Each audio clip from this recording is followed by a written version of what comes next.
kita lanjutkan pembahasannya. Kalau sebelumnya kita sudah membahas Romawi pada masa Republik, kali ini kita akan membahas Romawi pada masa Kekaisaran. Nah, kenapa kok disebut masa Kekaisaran Romawi? Sebenarnya asalnya dari mana sih kata-kata kaisar ini? Nah, asal kata kaisar sendiri berasal dari nama diktator Romawi yang sangat terkenal dan sudah kita bahas sebelumnya, yang bernama Julius, siapa nih? Julius Caesar atau Julius Caesar seperti itu. Nah, jadi saat Julius Caesar atau Caesar ini meninggal, dia mewariskan harta, kemudian mewariskan kekuasaan, dan juga mewariskan hak-hak politiknya kepada anak angkatnya yang bernama Octavianus. Ya, jadi Octavianus ini sebenarnya bukan anaknya dia, bukan anak kandungnya, tapi dia adalah cucunya sebenarnya, tapi diangkat anak sama si Julius Caesar. Termasuk Octavianus juga diberikan hak-hak politik dari Julius Caesar, diberikan hartanya Julius Caesar, dan juga diberikan kekuasaan dari Julius Caesar. Nah, kemudian setelah Octavianus mendapatkan warisan dari Julius Caesar, dia juga menggunakan nama Julius Caesar sebagai nama dirinya gitu. Maka setelah itu namanya Octavianus itu berubah menjadi Gaius Julius Caesar ya, atau Caesar Octavianus. Nah, ini namanya jadi seperti ini. Gaius Julius Caesar Octavianus, sama persis seperti nama ayahnya. Nah, di kemudian hari Octavianus ini dinobatkan sebagai penguasa tunggal di Romawi atau sebagai pemimpin tunggal di Romawi. Dan kemudian para pejabat Romawi itu menganugerahkan gelar kehormatan bagi si Octavianus. Dia diberikan gelar sebagai Augustus. August sendiri artinya kurang lebih adalah yang mulia ya, atau bisa saja yang diagungkan ya, yang diagungkan, atau bisa saja yang perkasa.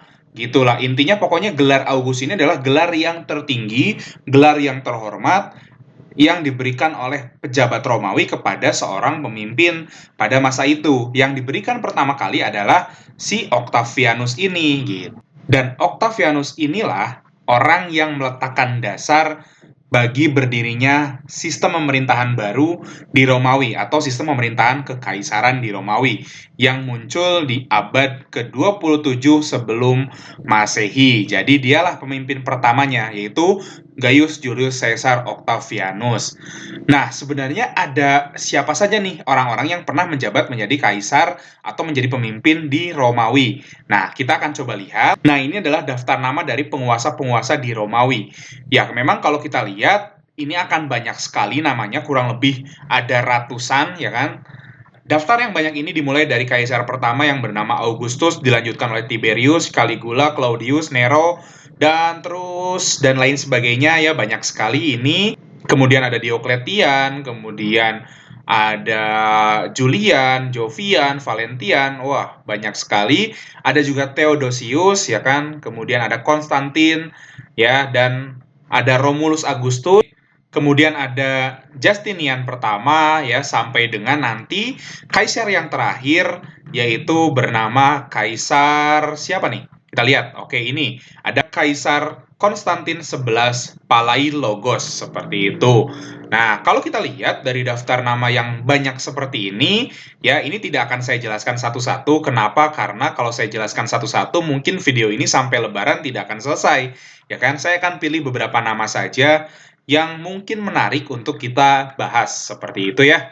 Nah, dari banyaknya nama kaisar Romawi tersebut ya, kita akan bagi kaisar-kaisar tersebut ke dalam dua kelompok besar. Yang pertama adalah kelompok kaisar-kaisar yang disebut sebagai kaisar Principatus. Nah, ini apa nih Principatus? Nah, kita akan jelaskan ya. Kemudian yang kedua ada kelompok kaisar yang disebut sebagai Dominatus. Nah, jadi dari sekian ratus orang kaisar yang pernah menjabat di Romawi, itu ada kaisar-kaisar yang tergolong ke dalam kaisar Principatus, dan ada juga kaisar yang tergolong ke dalam kaisar Dominatus. Nah, istilah ini tuh apa sih? Oke, kaisar-kaisar Principatus sendiri itu dimulai dari kekuasaan dari Augustus sampai dengan kekuasaan dari kaisar siapa namanya?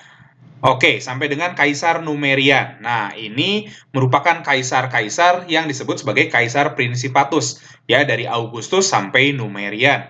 Sedangkan Kaisar Dominatus, ya, atau The Dominate, ini dimulai dari masa Kaisar Diocletian sampai masa kaisar yang terakhir, yaitu Kaisar Konstantin 11 Palaiologos. Seperti itu. Nah, kita akan lihat nih penjelasannya seperti apa. Nah, Kaisar Principatus sendiri adalah kaisar-kaisar Romawi yang masih mempertahankan tradisi republik gitu ya. Nah, tradisi republik yang dimaksud di sini adalah keberadaan dari sistem atau lembaga pemerintahan yang memang khas atau berkembang di masa Romawi sebelumnya. Seperti misalnya ada senat, ya kan, ada majelis, ya, kemudian ada konsul, jabatan terpilih, dan lain sebagainya. Nah, ini masih dipertahankan pada masa kaisar-kaisar Principatus. Oke, biar saya perjelas bahwa Romawi sebelum masa kekaisaran itu kan memasuki masa republik. Nah, di masa republik yang sebelumnya kita sudah bahas, yang namanya Romawi sendiri selalu dipimpin oleh 2 orang konsul. Nih, ya, jadi konsul itu semacam pejabat publik tertinggi lah, atau semacam presiden. Nah, mereka selalu punya 2 konsul yang dipilih setiap tahunnya. Nah, jadi jabatan yang paling tertinggi itu adalah si konsul ini. Nah, kemudian pada masa Augustus, ya, dia menjadikan dirinya sebagai penguasa tunggal. Alias, jabatan tertinggi di Romawi itu kemudian dijabat sama seseorang dan dia memimpin Romawi seorang diri gitu. Dari yang tadinya berdua nih dijabat oleh konsul, kemudian ada orang yang tertinggi sekarang. Nah, jadi ada perubahan yang tadinya Romawi dipimpin oleh 2 orang konsul, kemudian digantikan oleh 1 orang yang bergelar sebagai Augustus, seperti itu. Nah, tapi pada masa Augustus sampai Kaisar Numerian, atau pada masa Principatus, kaisar-kaisar yang menjabat, ya, itu mereka masih mempertahankan tradisi republik. Jadi masih ada senat, masih ada majelis, masih ada konsul, ya. Nah, jadi ini kan tradisi republik nih. Nah, itu masih dipertahankan walaupun lembaga senat, majelis, dan konsul itu hanyalah boneka. Pada dasarnya yang memegang kekuasaan ya si Augustus ini, ya kan, atau si kaisar ini, bukan senat, majelis, ataupun konsul seperti masa sebelumnya.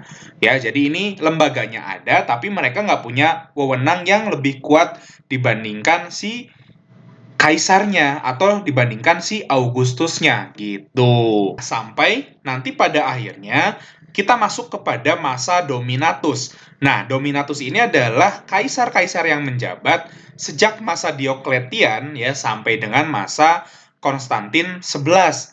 Nah, kenapa kok dinamakan Dominatus? Karena pada masa ini tradisi republik itu dilemahkan atau bahkan dihilangkan. Nah, kaisar-kaisar yang memerintah setelah Diocletian itu menganggap bahwa yang namanya senat, majelis, dan konsul ini tidak dibutuhkan di pemerintahan mereka. Makanya sejak masa itu, ya, tradisi-tradisi republik ini mulai dilemahkan atau bahkan nanti dihilangkan. Ya, tapi tidak langsung dihilangkan secara perlahan gitu. Nah, pada masa Dominatus ini jelas yang namanya Romawi, ini sistem pemerintahannya udah seperti kerajaan atau seperti kekaisaran pada umumnya yang kita kenal, ya kan, di mana kekuasaan ya terserah raja, mau raja ngelakuin apapun ya terserah dia gitu, kurang lebih. Sedangkan masa sebelumnya nih, masa Principatus, ini pemerintahannya unik, ya kan. Walaupun dijabat oleh yang namanya kaisar, ya, atau Caesar atau Augustus, tapi tetap mereka mempertahankan tradisi republik walaupun ini ya hanya lembaga boneka saja. Ya, makanya pada masa kaisar-kaisar Principatus ini mereka nggak mau kalau mereka disebut sebagai seorang raja atau seorang kaisar. Mereka lebih suka menyebut diri mereka adalah seorang princeps, ya kan? Nah, kenapa kok prinsep? Prinsep ini artinya apa? Prinsep ini artinya adalah warga negara pertama. Jadi mereka tuh nggak mau disebut sebagai raja, mereka disebut sebagai warga negara pertama. Ya, kenapa mereka seperti itu? Karena prinsip ini adalah ciri khas dari tradisi republik. Nah, selanjutnya kita akan melihat bagaimana Romawi pada masa Principatus dan juga pada masa Dominatus.